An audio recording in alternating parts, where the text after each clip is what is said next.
Hello കൂട്ടുകാരെ, എല്ലാവർക്കും പുതിയ വീഡിയോയിലേക്ക് സ്വാഗതം. ഇന്ന് നമ്മൾ നോക്കാൻ പോകുന്നത് USSൻ്റെ മോഡൽ ക്വസ്റ്റ്യൻ പേപ്പേഴ്സ് തന്നെയാണ്. സോഷ്യൽ സയൻസ് ആണ് നമ്മുടെ സബ്ജക്റ്റ്. അപ്പോൾ നേരെ നമുക്ക് വീഡിയോയിലോട്ട് പോവാം. ആദ്യത്തെ ചോദ്യം നോക്കാം അല്ലേ. ഡൽഹിയിൽ സ്ഥിതി ചെയ്യുന്ന അതിപ്രശസ്ത ചരിത്ര സ്മാരകമായ ചെങ്കോട്ടയുടെ ചിത്രമാണ് നൽകിയിരിക്കുന്നത്. ഈ സ്മാരകം ഏത് മുഗൾ ഭരണാധികാരിയുടെ കാലത്താണ് പണി കഴിപ്പിച്ചത്? ആരുടെ ഭരണകാലത്താണ് ചെങ്കോട്ട പണി കഴിപ്പിച്ചത്? ഷാജഹാൻ്റെ ഭരണകാലത്താണ്. രണ്ടാമത്തെ ചോദ്യം നോക്കാം. ചുവടെ തന്നിരിക്കുന്ന പദസൂര്യനിൽ വിട്ടുപോയ ഭാഗം പൂരിപ്പിക്കുക. പദസൂര്യൻ്റെ നടുവിൽ എന്താണുള്ളത്? മുഗൾ ഭരണം. അപ്പോൾ നമുക്ക് ഓരോ വാക്കും വായിച്ചു നോക്കാം. ബാബർ, അവരുടെ ഭരണകാലഘട്ടം തന്നിട്ടുണ്ട്. ഹുമയൂൺ, അതേപോലെ ജഹാംഗീർ തന്നിട്ടുണ്ട്. ഷാജഹാൻ തന്നിട്ടുണ്ട്. ഔറംഗസേബ് തന്നിട്ടുണ്ട്. അപ്പോൾ ആരെയാണ് വിട്ടുപോയത്? മുഗൾ ഭരണകാലത്തിലെ ഒരു പ്രധാനപ്പെട്ട ഭരണാധികാരിയുടെ പേര് ഇവിടെ വിട്ടുപോയിട്ടുണ്ട്. ആരാണത്? അപ്പോൾ ഇത് ഓർത്ത് വെക്കാനായിട്ട് ഒരു കോഡ് ഉണ്ടല്ലോ, മക്കൾക്കറിയില്ലേ? ബാജ്സ എന്നാണ് ആ കോഡ്. ബാജ്സ, BHAJSA. B for Babur, H for Humayun, A for Akbar, J for Jahangir, S for Shahjahan, A for Aurangzeb. അപ്പോൾ ഇവിടെ വിട്ടുപോയത് നടുവിലുള്ള ഒരു A ആണല്ലേ, അത് അക്ബറാണ്, അക്ബർ ചക്രവർത്തി. അപ്പോൾ ഈ ഒരു കോഡ് ഓർത്ത് വെച്ചാൽ നിങ്ങൾക്ക് ആ ക്രമത്തിലുള്ള മുഗൾ ഭരണാധികാരികളുടെ പേരുകൾ ഓർത്തെടുക്കാൻ പറ്റും. അപ്പോൾ ആൻസർ അക്ബറാണ്. അടുത്ത ചോദ്യം നോക്കാം. മുഗൾ എന്ന പേര് ഉദ്ഭവിച്ചത് ഏത് പദത്തിൽ നിന്നാണ്? മുഗൾ എന്ന പേര് ഉദ്ഭവിച്ചത് ഏത് പദത്തിൽ നിന്നാണ്? മംഗോൾ എന്ന പദത്തിൽ നിന്നാണ് മുഗൾ എന്ന പേര് ഉദ്ഭവിച്ചത്. നാലാമത്തെ ചോദ്യം നോക്കാം. അക്ബർ ചക്രവർത്തിയുടെ മരണാനന്തരം എഴുതിയ അനുശോചനക്കുറിപ്പാണ് ചുവടെ നൽകിയിരിക്കുന്നത്. ഇത് എഴുതിയത് ആരാണ്? അപ്പോൾ ഈ അനുശോചന സന്ദേശം ഒന്ന് വായിച്ചു നോക്കാം. കിഴക്കിനെ വിറപ്പിച്ച അക്ബർ ചക്രവർത്തി നിര്യാതനായിരിക്കുന്നു. തീർച്ചയായും അക്ബർ മഹാനായ ചക്രവർത്തിയായിരുന്നു. ഒരേ സമയം പ്രജകളിൽ നിന്ന് സ്നേഹവും ബഹുമാനവും വിധേയത്വവും ലഭിച്ചുകൊണ്ടു തന്നെ ആജ്ഞാശക്തി നിലനിർത്താൻ അദ്ദേഹത്തിന് സാധിച്ചു.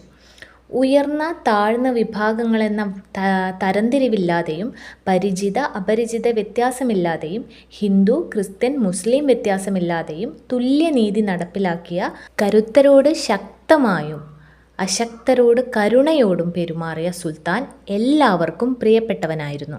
ഇതാണ് ഈ അനുശോചനക്കുറിപ്പിൻ്റെ ഉള്ളടക്കം. അപ്പോൾ ഇതാരാണ് എഴുതിയത് എന്നാണ് ചോദ്യം.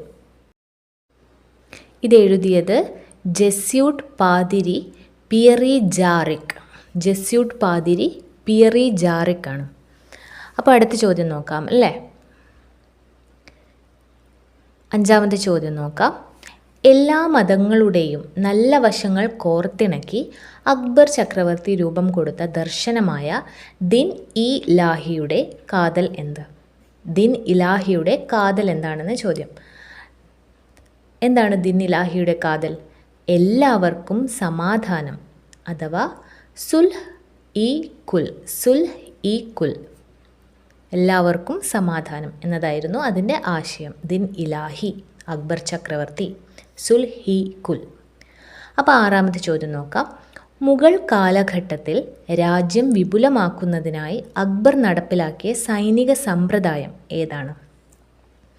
രാജ്യം വിപുലീകരിക്കാനായി അക്ബർ ചക്രവർത്തി നടപ്പിലാക്കിയ സൈനിക സമ്പ്രദായം അതാണ് മാൻസബ്ദാരി. ഏഴാമത്തെ ചോദ്യം നോക്കാം അല്ലേ. മുഗൾ കാലഘട്ടത്തിൽ ഭരണ സൗകര്യത്തിനായി സ്വീകരിച്ചിരുന്ന ക്രമീകരണമാണ് ചുവടെ നൽകിയിരിക്കുന്നത്. ഒരു പിരമിഡ് തന്നിട്ടുണ്ടല്ലേ. ഇതിൽ വിട്ടുപോയ ഭാഗമാണ് പൂരിപ്പിക്കേണ്ടത്. മുഗൾ സാമ്രാജ്യത്തിലെ ഭരണ സൗകര്യത്തിനായി സ്വീകരിച്ചിരിക്കുന്ന ഒരു ക്രമീകരണമാണിത്. അപ്പോൾ ഏറ്റവും അടിയിൽ ഗ്രാമമാണ്, പിന്നീട് ഒരു ഭാഗം വിട്ടുപോയിട്ടുണ്ട്, പിന്നെ സർക്കാരുണ്ട്, പിന്നെ സുബ. ഓക്കെ, ഏതാണ് വിട്ടുപോയത്? പർഗാനയാണ് വിട്ടുപോയത്. ഇത് മക്കൾ പഠിച്ചിട്ടുണ്ടാവും. അപ്പോൾ ഒന്നുകൂടി ഒന്ന് റിവൈസ് ചെയ്ത് നോക്കിയാൽ മതി, എന്താണ് ഓരോ വാക്കിൻ്റെയും അർത്ഥം എന്നൊക്കെ ഒന്നുകൂടി ഒന്ന് നോക്കുക. പർഗാന. അപ്പോൾ അടുത്ത ചോദ്യത്തിലേക്ക് കടക്കാം. മുഗൾ കാലഘട്ടത്തിൽ ഇന്ത്യ സന്ദർശിച്ച ഇംഗ്ലീഷ് സഞ്ചാരിയുടെ വിവരണവും ചിത്രവുമാണ് ചുവടെ നൽകിയിരിക്കുന്നത്. ഏതാണ് ഈ വ്യക്തിയെന്ന് തിരിച്ചറിയണം. അപ്പോൾ അദ്ദേഹത്തിൻ്റെ വിവരണം വായിച്ചു നോക്കാം. ആഗ്രയും ഫത്തേപൂർ സിക്രിയും ലണ്ടൻ നഗരത്തേക്കാൾ വലുതും ജനനിബിഡവുമായിരുന്നു. ഏതാണ്ട് 12 മൈൽ ദൂരമുണ്ട് ഈ നഗരങ്ങൾ തമ്മിൽ. ഈ ദൂരമത്രയും വഴിനീളെ ഭക്ഷ്യവസ്തുക്കളും മറ്റും വിൽക്കുന്ന അങ്ങാടികൾ കാണാം. ഏതാണ് ഈ ഇംഗ്ലീഷ് സഞ്ചാരി? റാൽഫ് ഫിച്ചാണ് ഈ ഇംഗ്ലീഷ് സഞ്ചാരി. ഇനി 9ാമത്തെ ചോദ്യം നോക്കാം. മുഗൾ ഭരണകാലത്തെ നഗരങ്ങൾ ഇന്ന് ഏതെല്ലാം രാജ്യങ്ങളിലാണ് സ്ഥിതി ചെയ്യുന്നത് എന്ന് വ്യക്തമാക്കുന്ന പട്ടികയാണ് ചുവടെ നൽകിയിട്ടുള്ളത്. ഈ പട്ടികയിലെ വിട്ടുപോയ ഭാഗം പൂരിപ്പിക്കണം. അപ്പോൾ പട്ടികയൊന്ന് നമുക്ക് നോക്കാം. നഗരങ്ങൾ, ഇന്നത്തെ രാജ്യങ്ങൾ. ധാക്ക ഇന്ന് ബംഗ്ലാദേശിലാണ്. മുർഷിദാബാദ് ഇന്ത്യയിലാണ്. ലാഹോർ എവിടെയാണെന്നാണ് ചോദ്യം. ലാഹോർ എവിടെയാണ്? സൂറത്ത് ഇന്ത്യയിലാണ്. ആഗ്ര ഇന്ത്യയിലാണ്. ലാഹോർ സ്ഥിതി ചെയ്യുന്നത് പാകിസ്ഥാനിലാണ് അല്ലേ? ലാഹോർ പാകിസ്ഥാൻ. ഈ പട്ടിക നിങ്ങളൊന്ന് ബൈഹാർട്ട് ചെയ്ത് വെക്കുക.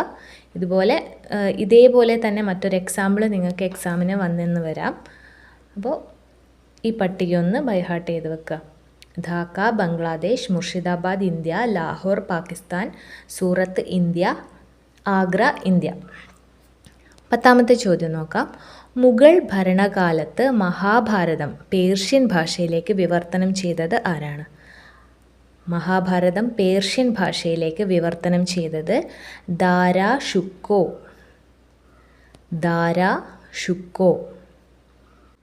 ഓക്കെ, 11ാമത്തെ ചോദ്യം നോക്കാം.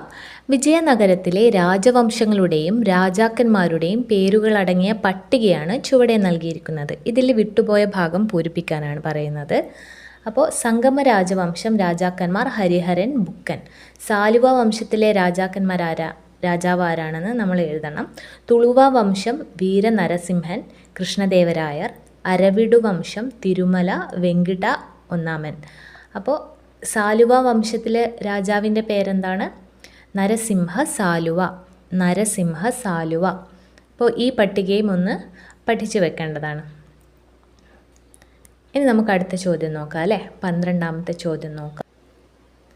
ഇന്ത്യ സന്ദർശിച്ച പോർച്ചുഗീസ് സഞ്ചാരിയായ ബാർബോസ ചിത്രത്തിൽ കാണുന്ന വിജയനഗര ഭരണാധികാരിയെക്കുറിച്ച് പറഞ്ഞ വാക്കുകളാണ് ഇവിടെ നൽകിയിരിക്കുന്നത്. ഭരണാധികാരിയുടെ പേര് കണ്ടെത്തുക. ഈ ചിത്രത്തിൽ ഒരു ഭരണാധികാരിയെ തന്നിട്ടുണ്ടല്ലേ? അദ്ദേഹത്തെക്കുറിച്ച് ബാർബോസ പറഞ്ഞ വാക്കുകൾ നമുക്കൊന്ന് വായിച്ചു നോക്കാം. ഏതൊരാൾക്കും യാതൊരു അസ്വാരസ്യവുമില്ലാതെ ക്രിസ്ത്യാനിയെന്നോ ജൂതനെന്നോ മൂറെന്നോ കിരാതനെന്നോ വ്യത്യാസമില്ലാതെ തൻ്റെ വിശ്വാസം നിലനിർത്തിക്കൊണ്ട് വന്നു പോകുന്നതിനും ജീവിക്കുന്നതിനും യാതൊരു തടസ്സവുമില്ലാത്ത വിധം രാജാവ് സ്വാതന്ത്ര്യം അനുവദിച്ചിരുന്നു. രാജ്യത്തെ നീതിന്യായ വ്യവസ്ഥയും സമത്വം നിറഞ്ഞതാണ്. ആരെക്കുറിച്ചാണ് പറഞ്ഞത്? കൃഷ്ണദേവരായരാണ് ഈ ഫോട്ടോയിലുള്ളത്. അദ്ദേഹത്തെക്കുറിച്ചാണ് മുകളിൽ പറഞ്ഞ വാക്കുകൾ നമ്മൾ വായിച്ചത്. അടുത്ത ചോദ്യം നോക്കാം അല്ലേ? കൃഷ്ണദേവരായരുടെ സദസ്സിനെ അലങ്കരിച്ചിരുന്ന പണ്ഡിതർ ഏത് പേരിലാണ് അറിയപ്പെട്ടിരുന്നത്? ഏത് പേരിലാണ്? അഷ്ടദിഗ്ഗജങ്ങൾ. ഓക്കെ, 14ാമത്തെ ചോദ്യം നോക്കാം. വിജയനഗരത്തിലെ ഭരണ സംവിധാനത്തിൽ സൈനിക മേധാവികൾ ഏത് പേരിൽ അറിയപ്പെടുന്നു? വിജയനഗരത്തിലെ ഭരണ സംവിധാനത്തിൽ സൈനിക മേധാവികൾ ഏത് പേരിലാണ് അറിയപ്പെടുന്നത്? അമരനായകന്മാർ എന്നുള്ള പേരിലാണ്. ഇത്തരം വാക്കുകളൊക്കെ നിങ്ങൾ ഒന്ന് നോട്ട് ചെയ്ത് വെക്കണം കേട്ടോ. അമരനായകന്മാർ, അഷ്ടദിഗ്ഗജങ്ങൾ. ഓക്കെ, 15ാമത്തെ ചോദ്യം. വിജയനഗര സാമ്രാജ്യവുമായി ബന്ധപ്പെട്ട ഒരു ചരിത്ര സ്മാരകത്തിൻ്റെ ചിത്രമാണ് ചുവടെ നൽകിയിരിക്കുന്നത്.